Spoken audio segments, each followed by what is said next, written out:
Shalom, selamat pagi Bapak Ibu Saudara yang dikasihi Tuhan. Kita bertemu kembali di dalam renungan pagi Spiritual Life.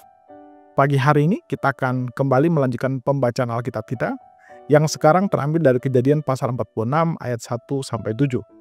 Saya memberi judul firman Tuhan pada pagi hari ini, mengambil keputusan. Saya akan membacakan bagian firman Tuhan ini bagi Bapak Ibu Saudara sekalian. Kejadian 46 ayat 1 sampai 7, demikian firman Tuhan. Demikianlah Israel berangkat dengan segala miliknya dan tiba di Beersheba. Lalu ia mempersembahkan kurban sembelihan kepada Allah Ishak ayahnya. Berfirmanlah Allah kepada Israel dalam penglihatan waktu malam. Ya Yakub, Yakub, Yakub. Sahutnya, ya Tuhan. Lalu firman-Nya, Akulah Allah, Allah ayahmu. Janganlah takut pergi ke Mesir, sebab aku akan membuat engkau menjadi bangsa yang besar di sana. Aku sendiri akan menyertai engkau pergi ke Mesir, dan aku juga akan membawa engkau kembali. Tangan Yusuflah yang akan mengatupkan matamu nanti. Lalu Yakub berangkat dari Beersheba. Anak-anak Israel membawa Yakub ayah mereka beserta anak dan istri mereka dan kereta-kereta yang dikirim Firaun untuk menjemputnya. Mereka juga membawa ternak dan harta benda mereka yang telah mereka peroleh di tanah Kanaan. Lalu Yakub bersama seluruh keluarga keturunannya tiba di Mesir. Anak-anak dan cucu-cucunya, baik laki-laki maupun perempuan, seluruh keturunannya dibawanya ke Mesir. Saudara yang dikasihi Tuhan, di dalam bagian firman Tuhan yang baru saja kita baca ini, di sini menjelaskan bagaimana Yakub di dalam perjalanan menuju ke Mesir. Lalu di sana dia mampir sebentar untuk tinggal di Beersheba untuk bisa memberikan persembahan kepada Tuhan. Dan di sana Tuhan kemudian menampakkan diri kepadanya dan menguatkan dia untuk pergi, meninggalkan tanah Kanaan dan pergi ke tanah Mesir. Nah, saudara, kalau kita lihat bagian firman Tuhan ini, mengapa Tuhan tiba-tiba menampakkan diri kepada Yakub di dalam situasi seperti ini? Ayat-ayat ini tidak menjelaskan bahwa Yakub sedang khawatir atau takut. Tapi kita melihat di sini bahwa Tuhan kemudian datang dan Tuhan berjanji kepada Yakub bahwa ia akan menjadi bangsa yang besar di Mesir. Dan Tuhan juga menjelaskan bagaimana pemeliharaan Allah itu dinyatakan dengan dia akan menjadi bangsa yang besar. Bangsa yang besar ini bicara tentang pemeliharaan Allah atas keluarga dari Yakub.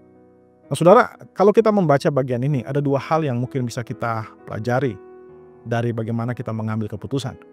Yang pertama, sebelum kita mengambil keputusan, kita harus menyadari bahwa Tuhan memahami kekhawatiran dan ketakutan kita. Saudara, ayat ini menjelaskan bahwa Yakub itu khawatir. Memang tidak dijelaskan secara eksplisit bahwa Yakub khawatir. Tapi ketika Tuhan datang dan Tuhan menguatkan Yakub, ini merupakan sebuah respon Tuhan terhadap kondisi yang saat itu yang dialami Yakub. Yakub mungkin tidak menceritakan tentang kekhawatiran dia. Tapi tiba-tiba Tuhan datang dan menguatkan dia. Rupanya Tuhan tahu di dalam hati kecil Yakub menjadi khawatir. Nah, mungkin pertanyaannya, apa yang membuat Yakub khawatir? Ingat bahwa Yakub telah diberikan tanah itu, tanah Kanaan itu. Dan Tuhan juga sudah berjanji kepada Abraham dan juga kepada Ishak bahwa tanah ini diberikan kepada mereka, menjadi milik pusaka mereka. Yakub ketika meninggalkan tanah itu tentu bukan sesuatu yang mudah. Bagaimana mungkin dia meninggalkan tanah yang sudah diwariskan dari kakeknya dan juga ayahnya kepada dia? Bagaimana mungkin tanah warisan ini tiba-tiba harus dia lepaskan begitu saja? Ini bukan suatu perkara yang mudah bagi dia. Dan dia tahu bahwa tanah ini adalah tanah perjanjian, tanah yang kemudian dijanjikan Allah kepada Abraham. Tapi kita lihat bagaimana Yakub harus menyerahkan tanah ini atau meninggalkan tanah ini. Tentu saja ketika dia meninggalkan tanah ini, maka tanah ini akan dikuasai oleh bangsa-bangsa sekitar.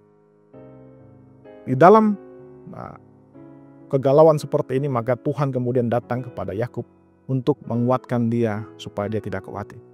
Tuhan datang memberikan petunjuk kepada Yakub dan memberikan harapan bahwa Tuhan akan merawat keluarga dia di Mesir. Nah, saudara, dalam kehidupan sehari-hari pun seringkali kita mengalami berbagai ketakutan dan juga kekhawatiran, khususnya pada saat kita akan mengambil keputusan-keputusan penting di dalam kehidupan kita.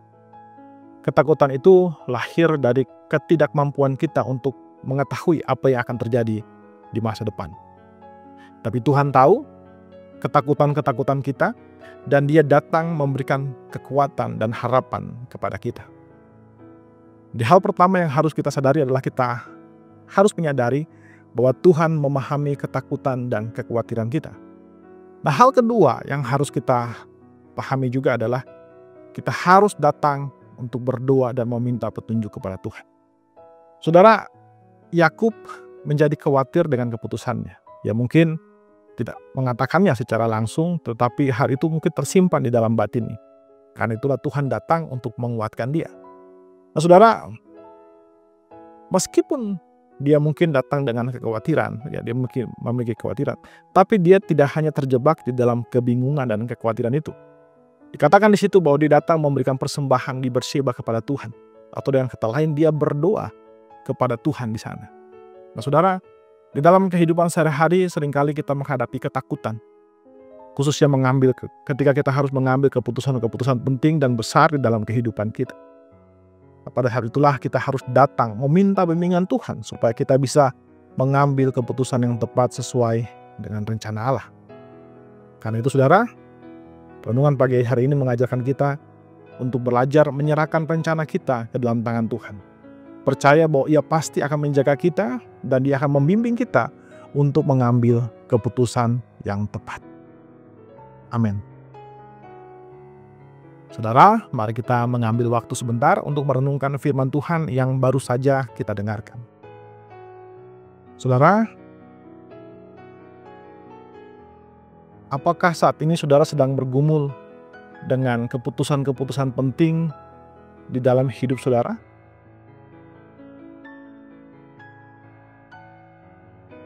Marilah kita berdoa meminta anugerah Tuhan untuk memberikan kepada kita kemampuan untuk percaya dan berserah kepada Allah. Berdoa supaya Tuhan membimbing kita untuk mengambil keputusan-keputusan yang penting di dalam hidup kita secara tepat.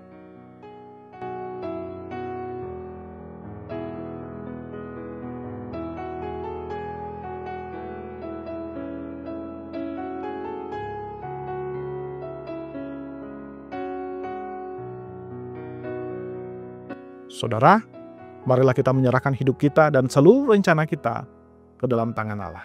Mari kita tundukkan kepala, kita berdoa. Ya Tuhan Allah kami bersyukur untuk kasih dan setia-Mu kepada kami Tuhan. Terima kasih jika Engkau telah memberikan kepada kami waktu untuk kembali kami hidupi Tuhan. Dan juga terima kasih buat firman Tuhan pagi hari ini yang mengajarkan kami tentang bagaimana mengambil keputusan-keputusan yang penting dalam hidup kami. Yaitu dengan kami harus berserah kepada Engkau, kami harus menaikkan doa-doa permohonan kami kepada Engkau, supaya Engkau membimbing kami, dan kami harus percaya bahwa Engkau siap membimbing kami Tuhan. Ajar kami untuk selalu hidup di dalam kebenaran-Mu, taat kepada firman-Mu, taat kepada bimbingan-Mu Tuhan. Sehingga semua keputusan-keputusan yang akan kami ambil adalah keputusan-keputusan yang sesuai dengan kehendak-Mu Tuhan. Terima kasih Bapa. Ya Tuhan, kami juga berdoa menyerahkan hari ini dalam tangan-Mu Tuhan. Semua yang kami kerjakan hari ini Tuhan, biar kami kerjakan berdasarkan anugerah yang kami terima daripada Engkau saja, dan biarlah kami kerjakan hanya untuk kemuliaan nama-Mu saja. Di dalam nama Tuhan Yesus kami berdoa dan bersyukur. Haleluya. Amin. Amin. Bapak Ibu Saudara yang dikasihi Tuhan, demikian renungan kita pada pagi hari ini. Selamat menjalani hari ini dan Tuhan Yesus memberkati Bapak Ibu Saudara sekalian.